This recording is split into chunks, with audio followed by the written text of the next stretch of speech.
Hello, everyone. Welcome to another episode of Legally Wired. On this episode of Legally Wired, we're going to explore careers at corporate law firm. So, if you look at the student population at any law school, most of them aspire to graduate and work at a corporate law firm. So, why do you think that is the case? One, well, it offers one of the best starting salaries, at least in India, right after graduation, right? So, it seems a very comfortable, cushy role, especially for first generation lawyers who don't have a big network. Working at a corporate law firm seems to be their best bet.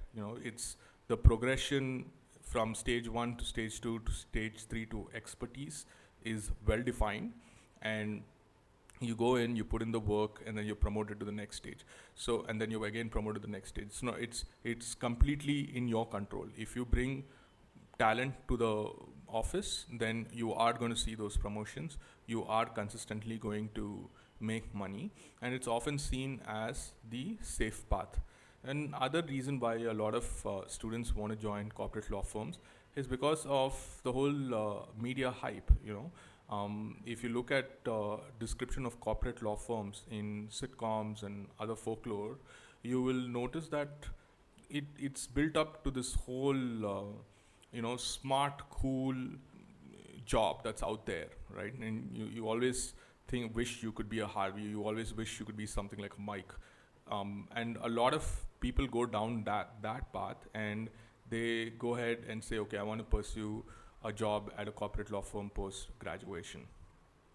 But mostly people want to go to corporate law firm roles because there is a sense of security, and there is a sense of meritocracy, and there is a sense that you control your own destiny, right? If you do well over there, it's just easier to climb up the ladder as compared to going out, building a network, building a practice, and then going out independently. That seems to be a lot more work. There seems to be a lot more variables that you don't control, and it seems more a riskier venture. But then, if you look at the number of people who stick at a corporate law firm, the results are abysmal. The iteration rate is 90% plus, which means that every year, if a corporate law firm hires 10 students, 9 are resigning at the end of first year, or 8 are resigning at the end of first year. So there's just 1 to 2 associates for every 10 associates that they hire at a corporate law firm. Why is iteration rate so high if it's a very aspirational career path, and that's what most people want to do right out of law school? Well, the honest truth is life at a corporate law firm is very brutal, and it's not for the faint-hearted. You don't have time for yourself. At least if one thing that the Suits TV show makes clear is that you stay for long hours at a law firm, and that's true. Very rarely do you get Saturdays, Sundays to yourself. Even firms that have this culture of trying to offer their associates life and balance sometimes can't help it. And you're very lucky if you get 2 weekends off in a month at a corporate law firm. That's how busy it can be, and it can get frustrating for a lot of people. Another reason, and I think this is a very important reason, is a lot of people who go into corporate law firm, they get very clueless, and they don't understand how to get a grip or control of things. Everything can go out of control, right? One of the biggest mistakes that people make is to assume that you can learn on the job at a corporate law firm. That's just not possible. Law firms have very little resources to sit and train you. They expect you to go in, and they expect you to perform. That's the nature of the business they are in. Clients expect results, and clients are very demanding.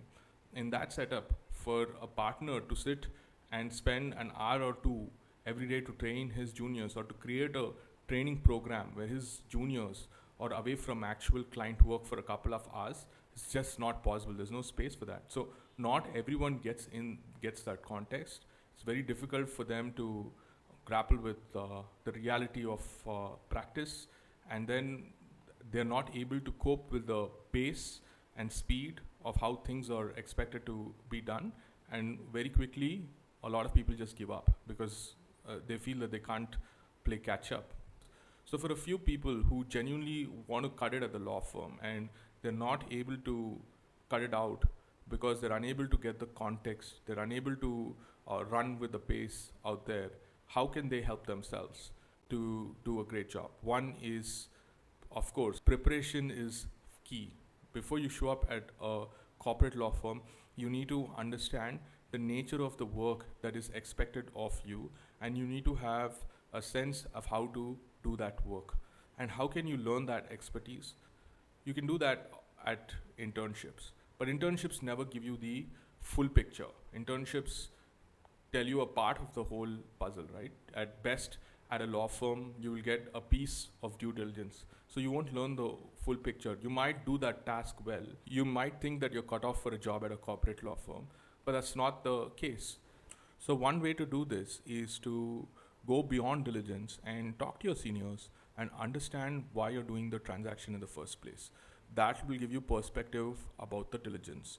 Because if supposing the client has come to a firm for raising funds, then the goal of the diligence is different. Or if a client has come with the intent to buy a company, the goal of the diligence becomes different. So understanding why you're doing the diligence, what is the larger transactional goal, helps you build context. And other important way to build the basic foundational ability to work at a law firm is to watch a lot of videos regarding the substantive aspects of a law firm, and then ask yourself whether you have the ability to live through those videos. Like for example, let's say you're watching a video that's shot by Ketan and Co on how to draft a share purchase agreement, right?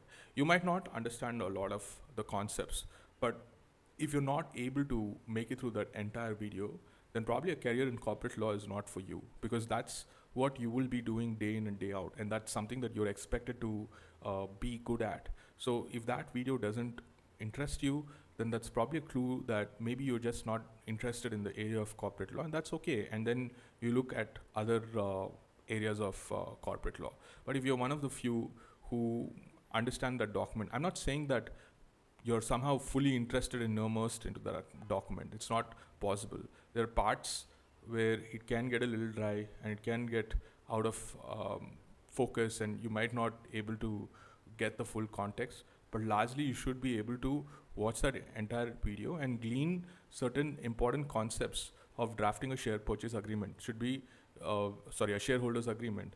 So it should be something that you must be able to have a real discussion, and you must have understood a few real concepts regarding the same. Then that's an indication that you're likely to do well and you're likely to survive the pace at a corporate law firm. Another way is to watch videos like ours. We do intend to put a lot more technical content in the coming weeks, and if you can watch, and we intend to make it a lot more simpler, because we do want to ensure that a lot of students have access to these kind of videos, and then they can make an educated call on whether corporate law is something that they want.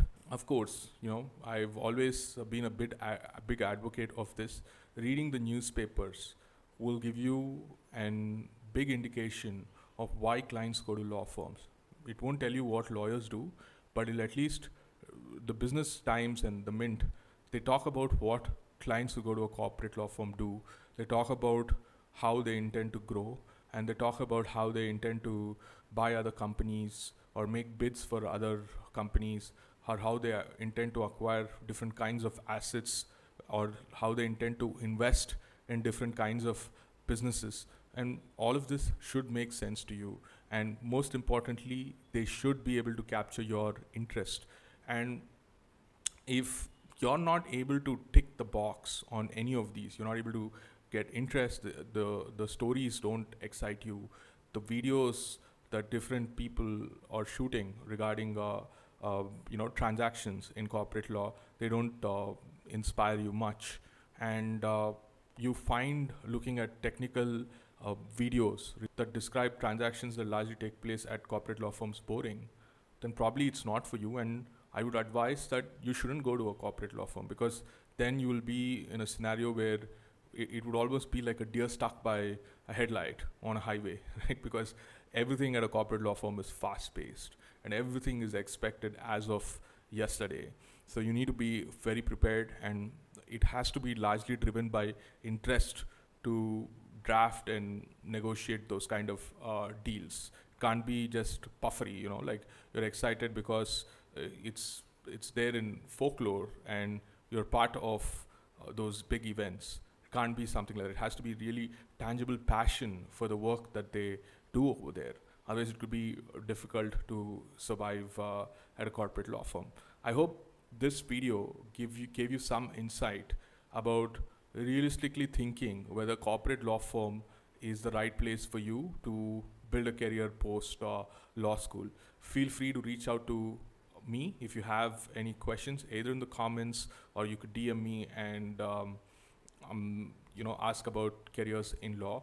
I also encourage for all students who are looking at corporate law as a practice area, I encourage you to watch Brett Senkes's videos. You can look him up on YouTube. I don't mind leaving a link to his YouTube channel. And he explains transactions in a very simple manner. And if you're not interested by his content, then I would probably say that corporate law is not your cup of tea. Thank you for this video. I hope it helped you in some way, and do reach out to us.